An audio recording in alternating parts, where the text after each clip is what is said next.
welcome to another edition of King Crush Thursdays, the series where we highlight and uplift Black men, because frankly, not too many people are doing it.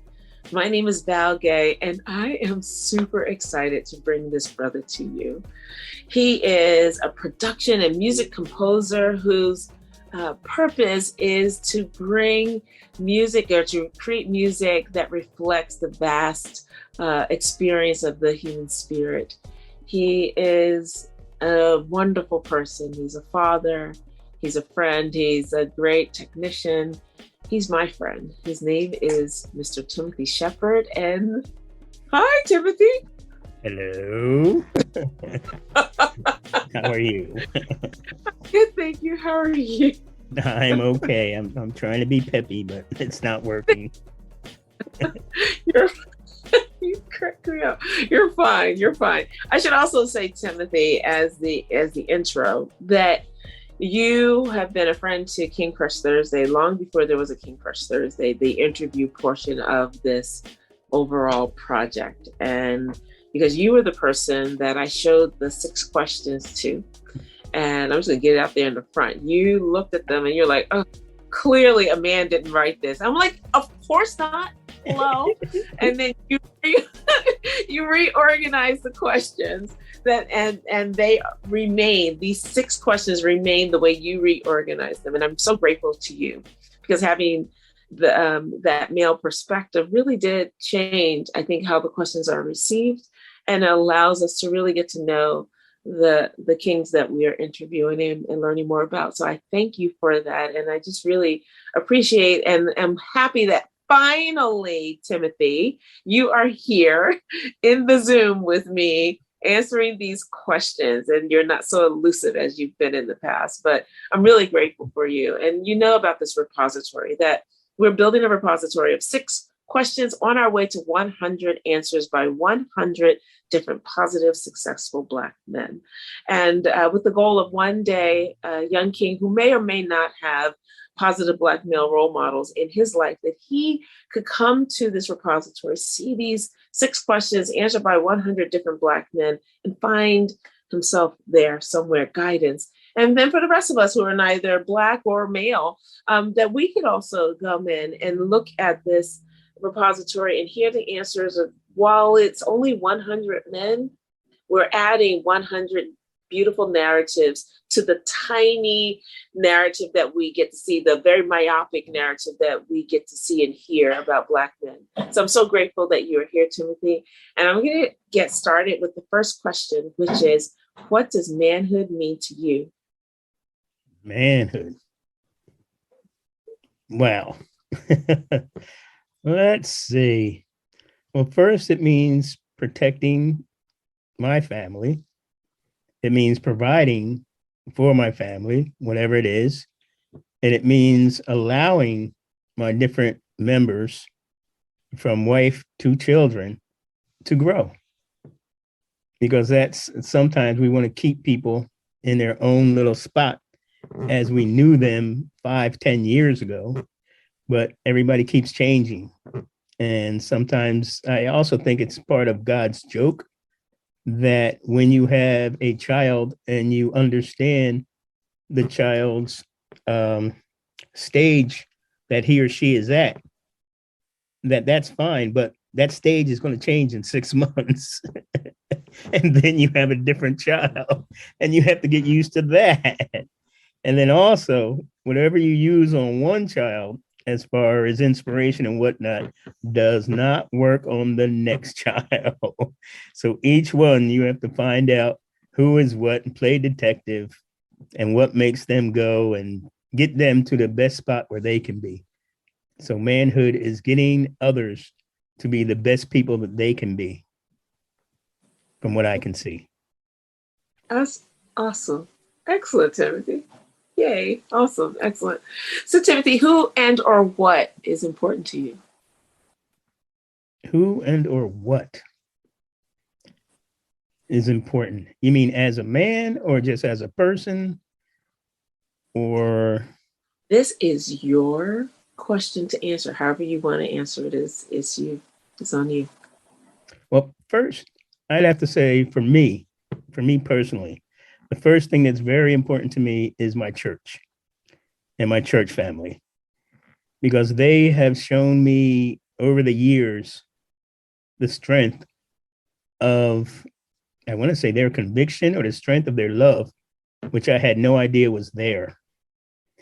And also, I have a lot of friends and a lot of music friends. And lately, I have just started not taking that for granted, because as people pass on and pass over, it's like life is short and you need to appreciate the different things that is going on. That's important to me. And then also, life has changed since the kids have grown and they're out of the house. And so now it's like a whole different Timothy, because now I don't have that. I have to coach from the sidelines. I'm not talking to them every day. And then one of the most painful things for me is my son, who's in the Navy and can't tell me what he's doing. And that is just like, I mean, I am happy for him and he's all excited, but he can't share that. And that is like, oh my God. So it's things like that that I have to get used to. And I have to learn how to accept that and how to be me and keep going. So, and then also, like when my daughter calls and says, "Oh, Dad, I want to go on a trip and I paid for the Airbnb. I just need money for the plane ticket." I was like, okay.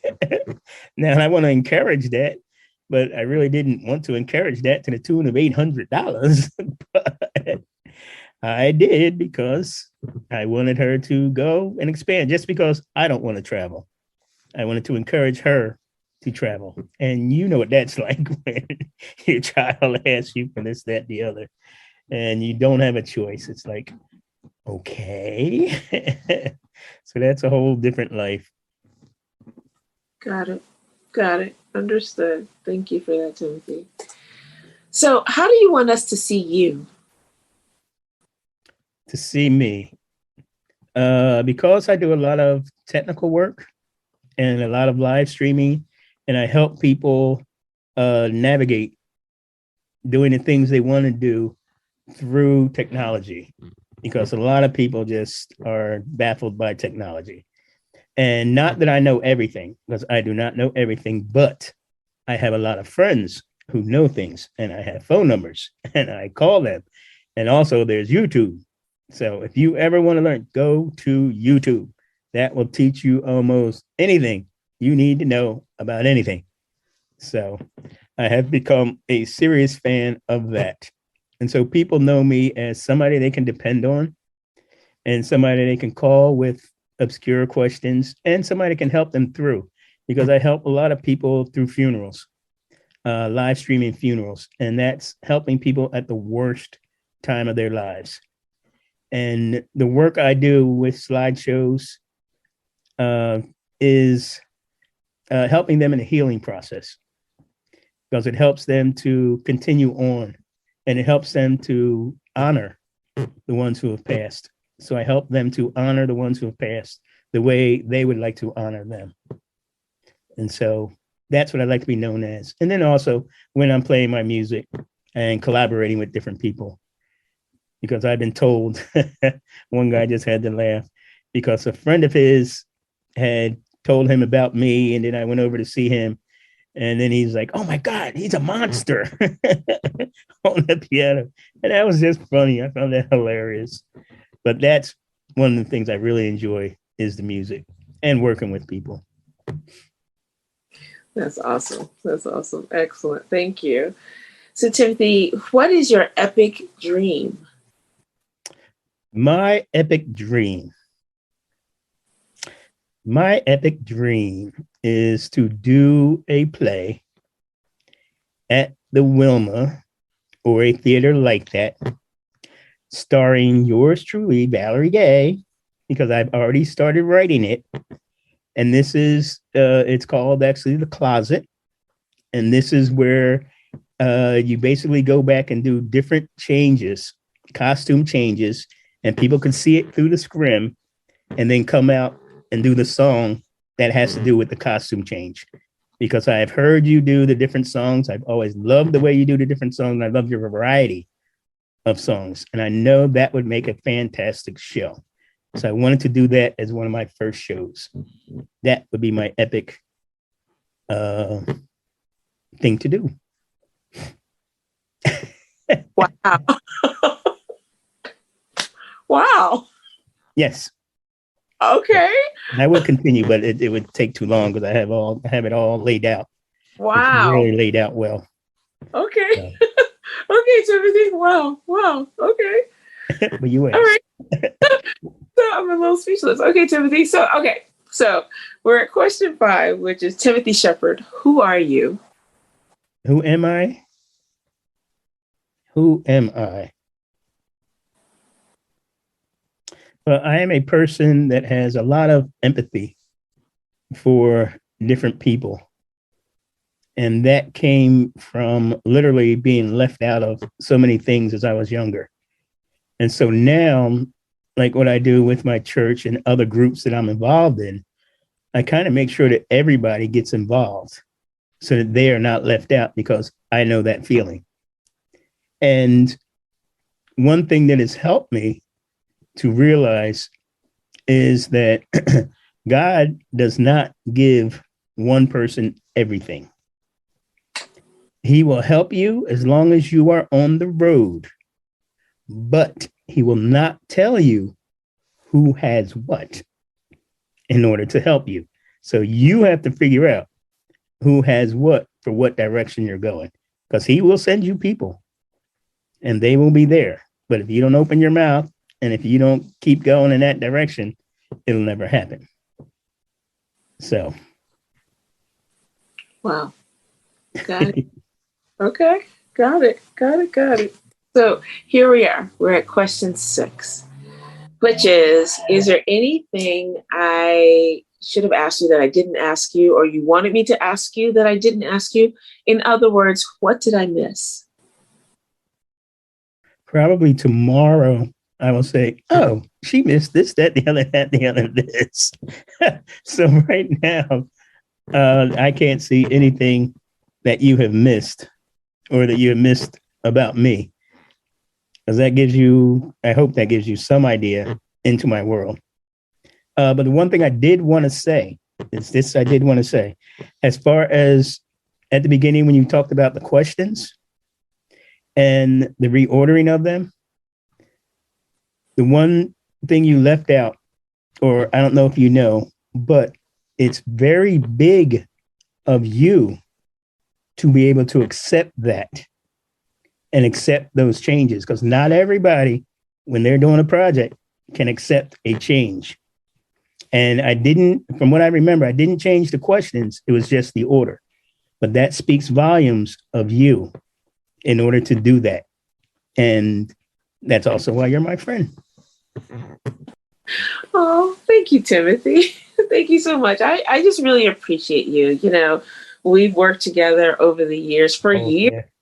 Yeah. It's been, Timothy, it's been a decade. This month is a decade right? But we've done some good stuff. Good stuff, right? Good programming. Really good programming. And actually, now that I think about it, that's not true. Because I think the very first thing I ever worked with you, but I didn't know who you were. No, I do remember. I remember the first thing that you ever said to me, Timothy. It was it was after the Church of the Advocate, and I sang in Hannibal Lacumbe's A Shepherd Among Us, Donald Dumpson, the choir, everybody. Were at Church of the Advocate. It was for Art Sanctuary's 10th anniversary, long before I even came to take over. And you came up to me after that performance at the Church of the Advocate. The first one was at Girard College, and you said, I heard you the first I felt you tonight. And I remember thinking, who is this man? That was so awesome. Thank you, sir. And then fast forward 4 years later, and here I am on the stage at the Kimmel Center and in the sidelines. And, here you said something to me that day too. You said a couple of things. One, I'm not going to say because I've always teased you about it, but I'm not going to say. Thank you. Too much context for it. But I mean, it was clean. It was good. It was fun. So funny, but it's like way too much context. But the other thing that you said that fundamentally changed how I see a couple of things. You said to me, I watched your parents look at you, and I've seen two people have more love for one person. Wow. And that changed because I hadn't noticed it. And that's not true. I noticed it. I know it, but I didn't know that it was exceptional, if you will. Wow. Because of my parents. I said that. You said that, right? I know. Look at that. You said I must have been on that night. And I started noticing my parents. Oh. And Morrison talked about on Oprah one time about her children and the lessons she learned about her children, and that she admonished all of us who are parents. And I think it's for anyone who has anyone special in your life, that they should see your eyes light up every time they see you. Yeah. And that's so important. And it was your comment and Toni Morrison's context that really changed, one, how I see my parents, and recognizing like, oh, that's what it looks like. And making sure that my daughter or anybody that I come in contact with, that they see that light in my eyes, because everyone needs to know what that feels like. I believe it's so beautiful and it's so warming, and you made me attentive to that. So I'm so grateful for you. Wow. So grateful for you for so many things, so many reasons, Timothy. You are a brother. I just really appreciate you, even though you're not peppy today. No, I tried really hard, but that's okay. Not working. That's okay, because you're being yourself. You are who you are. Yeah, that's true. I appreciate that. I appreciate the fact that you've always accepted me for who I am. Accepted you are. Yeah. And I'm so grateful. So I honor you, my king. And I pray that God will continue to grow and develop you, your music, everything that you touch, your family. And honestly, that your epic dream comes true, because I am. That's gonna be the bomb. Oh, that's gonna be it. That's gonna be it. You'll see. You'll see, 'cause I can see it. I woke up dreaming it. I was like, oh dear, I gotta get this down. That is so awesome. Well, I'm so excited. So I thank you so much for being here, Timothy. And thank you for joining us for this episode. I really hope that you are as inspired and enlightened as I have been by Timothy. And if there is a man in your life, a Black man in your life who you want to see highlighted in this forum, please click the link below or in my bio and fill out the nomination form, and I will take it from there. We are on our way to 100 positive, successful Black men. I say it all the time, but it bears repeating. When I say success, it is not what someone does for a living. It really is about the content of this man's character and the impact that he has on his community, others, be it his nuclear family or the larger community, and everything in between. Yep. The brothers that we want to highlight, and we to be in conversation with. And so stay tuned next week for yet another amazing king. And in the meantime, please remember to spread love and have a great day. Thank you so much. And thanks so much, Timothy. You're awesome. That was awesome. Thank you, Timothy. Take care.